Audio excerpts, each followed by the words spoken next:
السلام عليكم ورحمة الله وبركاته. اللهم صل وسلم وزد وبارك عليك يا حبيبي يا رسول الله. ازيكم يا حبايب قلبي؟ كل متابعين عاملين ايه؟ بشكر كل متابعين الجداد اللي انضموا لقناتي، بشكركم، كتر الف خيركم لانضمامكم الغالي عندي في القناة. نورتوني وشرفتوني وادامكم الله نعمة في حياتي وما تحرمش منكم العمر كله يا رب. اللهم امين. اللهم انصرهم في فلسطين، اللهم انصرهم في السودان، اللهم احفظ مصر وجيشها وشعبها وارضها، اللهم امين يا رب العالمين. حبايب قلبي، حابه ان انا في اول الفيديو النهارده ان انا اعزي مصر كلها في الطياره المنكوبه اللي وقعت في راس البر يا جماعه، وكان فيها 2 من الطيارين. وبصراحه يا جماعه كلنا قمنا النهارده على الفجعه دي، كلنا حزنانين وزعلانين جدا جدا. لو علمتم ما في الغيب لاخترتم الواقع. ودي رساله بوجهها لولاد داوود، لزاهيه وحلميه ثم باقي الاخوات كلكم يا جماعه. صدقوني، هل الناس دي كانت عارفه ان هي طالعه مش راجعه تاني؟ هل طالعين بالطياره عارفين ان الطياره تقع بهم في البحر وان هم خلاص مش راجعين تاني؟ طب ما تقولوا لنفسكم بقى كده، قولوا لنفسكم انتوا يا عالم احنا عمالين نقطع في بعض، يا عالم احنا هنشوف بعض تاني ولا لا، يا عالم هطلع بكره اقطع فيك يا حلمي وانت تقطعي فيا ولا لا. ومين المستفاد من ورا كل ده؟ قنوات بتاكل من وراكم فلوس وبتاخد من وراكم دعم وبتاخد من وراكم كل ده، وهي المستفاده لما بتشوفكم بتقطعوا في بعض وبتموتوا في بعض. انتوا راضيكوا اللي انتوا فيه ده؟ انتوا راضيكوا؟ انا نفسي قناه النقد تشتغل على حاجه تكون سلبيه في الفيديو. ملناش دعوة بمشاكلهم الخاصة يا جماعة، ملناش دعوة بمشاكل الناس الخاصة يا جماعة. كل واحد بيته مقفول، يعني الباب مقفول على حاجات كتيرة لا يعلمها إلا الله، حاجات كتيرة لا يعلمها إلا الله. يبقى زي ما نحبش حد يتجسس على حياتنا، احنا كمان منحبش ان احنا نتجسس على حياة حد. اللي بيطلعوا بيه من بقهم احنا بنطلع نتكلم فيه. ما ينفعش ان احنا نجيب حاجة من قلب بيتهم ونطلع نتكلم فيها. والبيوت اسرار يا جماعة. هو انتوا يا قنوات مش عايزة اقول قنوات نقص، انتوا يا قنوات النقد انتوا ما عندكمش مشاكل وما عندكمش اسرار جوه بيوتكم ومش عايزين حد يعرفها؟ اكيد زي ما عندكم زي ما عند الناس، صح ولا لا؟ اشمعنى عند زي وحلمية انتوا لكم مصلحة ان الاتنين يفضلوا مقطعين في بعض كده؟ عشان خاطر ايه؟ عشان تتنكم تلموا مشاهدات وتفرجوا الناس عليهم كمان وكمان، وهم كمان عمالين يفرجوا الناس عليهم، لدرجة ان في ناس بتكتب لي في الكومنتات يا شيرين احنا قربنا نتجنن. اكيد هم متفقين على كده. مفيش اخوات بيعملوا في بعض كده العمر ده كله وبقالهم كام سنة والكلام ده كله؟ لهم والله يا جماعة، والله العظيم ما مشاهدات، والله ما هي مشاهدات. ذنب زاهية ان هي طلعت فتحت قناة ربنا وسع عليها وكرمها، راحت حلمية قالت يا اخت انا عايزة ابقى زيك عشان ربنا يرحمني من الارض ويرحمني من الشقة والتعب عند الناس. كانت ذنبها ايه زاهية ان هي قالت لك اخد بايدك يا حلمي وافتحي قناه يا اختي وكلي عيش يا اختي واعملي يا اختي؟ والحمد لله ربنا كرمك يا حلمي، بدل ما كل يوم تصلي ركعتين شكر لله ان اختك كانت سبب وخدت بايديكي.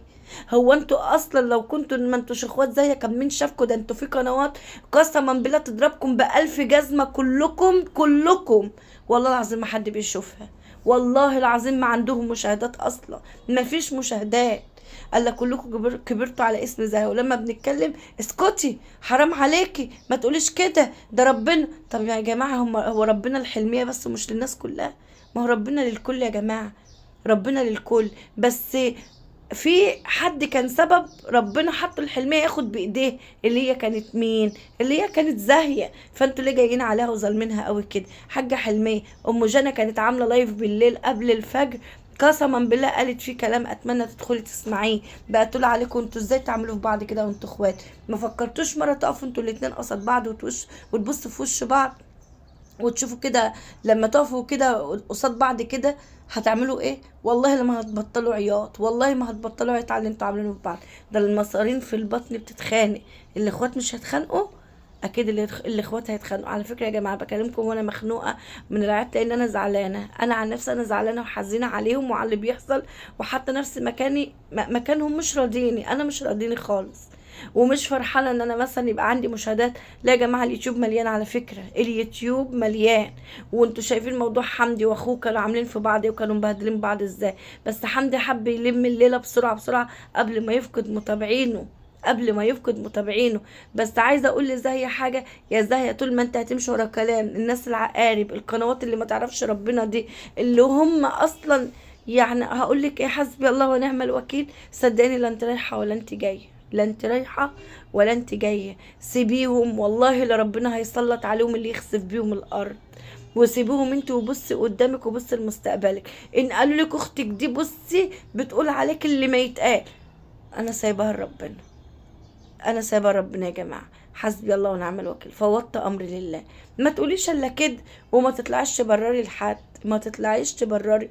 انت ما انتش قناه صغيره عشان تطلعي تبرري لحد عشان تجذبي استعطاف الناس. لا انت قناه كبيره ومعروفه يا زي.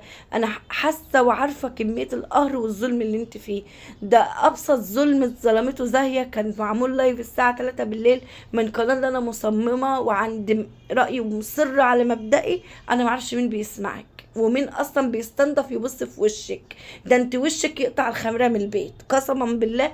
والله العظيم بقلب التليفون واسمعك قاعده بتقول للناس في اللايف، تقول لهم ايه ده كانت رايحه زوز البنك النهارده بتشتغلنا. شوفوا بقى كانت رايحه تعمل ايه ولا تجيب ايه ولا اسمها لطيفه ولا الدعمين.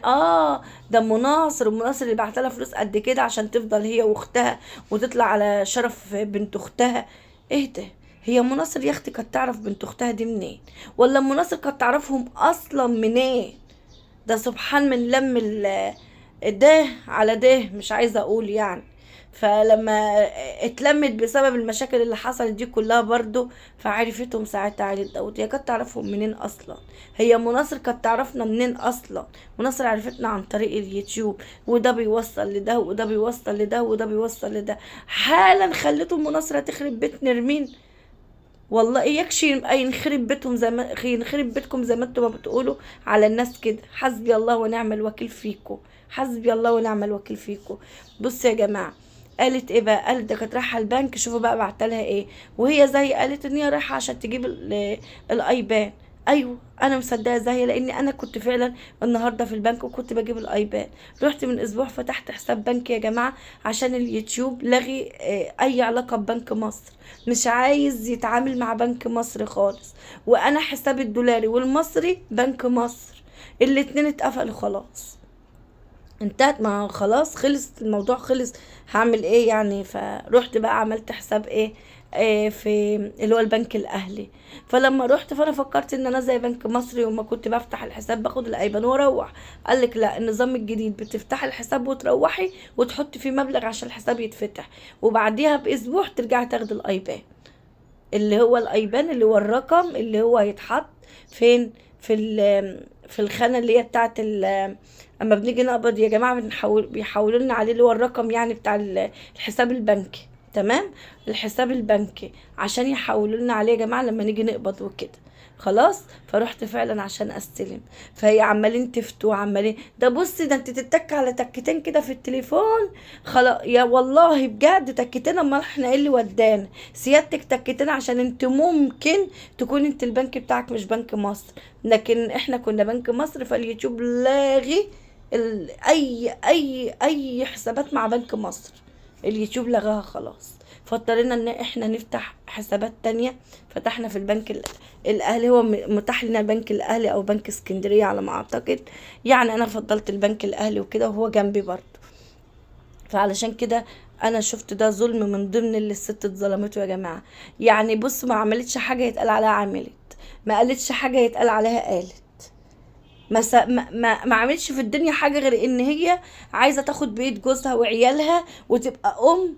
ادت رسالتها على اكمل وجه قدام الدنيا كلها. وبرضه في الاخر احنا عمالين نهين فيها ونقل ادبنا عليها ومطلعينها وحشه وبنت وبنت وبنت. بالذمه والدين ده يرضي ربنا. حسبي الله ونعم الوكيل في كل من يبتليك يا زاهيه او يفتري عليك يا زاهيه او يقول عليك ما ليس فيك. عاجبك كده يا حاجه حلميه؟ عاجبك اللي بيحصل؟ عاجبك الاخوات اللي واقفين قدام بعضهم دول وبقوا عاملين راسهم براس بعض؟ انتوا عمالين تقولوا الخالة والدة الخالة والدة. طب في بنت بتطلع على امها تعمل فيها اللي نرمين عاملاه في خالتها ده؟ ما تقولوا كلمة ترضيكم من ربنا. حسبي الله ونعم الوكيل. انتوا ماسكين غلطة وزلة زي نرمين. طب كل اللي انتوا عملتوه فيها ده ما تحطوه قصد الغلطة الواحدة دي وخلوا ده يعني ده يكفر لده وده يكفر لده وعفى الله عن ما سلف والامور تبقى حلوة ويرجعوا حلوين تاني مع بعض ويبقوا اخوات. انتوا ليه دايما مصممين انتوا تخليهم اسوأ محتوى على اليوتيوب بسبب مشاكلهم بسبب اللي احنا بنسمع. وكل يوم مشاكل تبان وكل يوم حد يطلع على التاني كلام، وكل يوم سب اعراض، وانتوا ما تعرفوش انتوا ليه كده؟ عشان مستفيدين، عشان قنوات النقص تفضل مستفادة وتفضل قنواتها شغالة. انا كشيري اسامة اهو، انا بتمنى الدنيا دي تقف، وانا نقدي هيبقى على اي سلبي، سواء في كل عيلة داود، في كل اليوتيوب كله.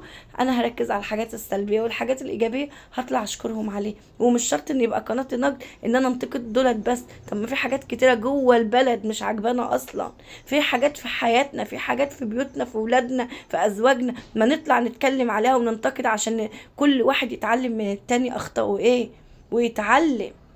هو احنا عايشين في الدنيا دي ايه يا جماعة؟ ناكل ونشرب ونتكلم على الناس، ولا نتعلم من اخطائنا؟ اكيد عايشين عشان نتعلم من اخطائنا، عشان نعرف نتعامل مع الناس، عشان نعرف نتعامل مع الناس ومع عيالنا. انا نفسي اليوتيوب يتغير، يروح مسار تاني خالص. اليوتيوب ده كان بالنسبه لنا الاول حاجه ترفيهيه وحاجه جميله كده، تتعلمي منهم اكله حلوه، تتعلمي منهم ازاي بينظموا بيتهم. لكن انت دلوقتي بتتعلمي الشرشحه والسب والقذاره وقله الادب، وقله الادب بجد والله العظيم. انا خجوله دلوقتي ان انا بقيت اقول ان انا يوتيوبر مصريه بسبب اللي بيتعمل، بسبب اللي احنا بقينا نسمعه واللي احنا بقينا نشوف. ده ما بقتش منصه، دي منصه ردح، كل واحد عمال يردح للتاني. وانتوا فاكرين ان انا ببقى مبسوطه لما بطلع ارد على حد؟ فاكرين ان ببقى مبسوطه؟ انا مبقاش مبسوطه، انا من جوايا كشيرين مش مبسوطه. انا اللي انبسط بيه لما الاقي صوره بلدي حلوه ونضيفه ومشرفه قدام العالم، ساعتها فعلا ابقى مبسوطه. كل واحد يعدل من نفسه، يصلح من نفسه قبل ما يصلح من الناس. صح ولا لا يا جماعه؟ اتمنى يا جماعه الكلام ده يوصل لكم. حلميه وزي بالله عليكم بصوا في وش بعض، بصوا في وش بعض، عشان انتوا نفسكم كل اللي جواكم تطلعوه. عيطوا، احضنوا بعض، قولوا احنا غلطانين في حق نفسنا لبعض. احنا ايه اللي وصلنا لكده، وايه اللي خلانا نعمل كده؟ يلا حبايب قلبي، دمتم في رعاية الله، واستودعكم في الله، والسلام عليكم ورحمة الله وبركاته.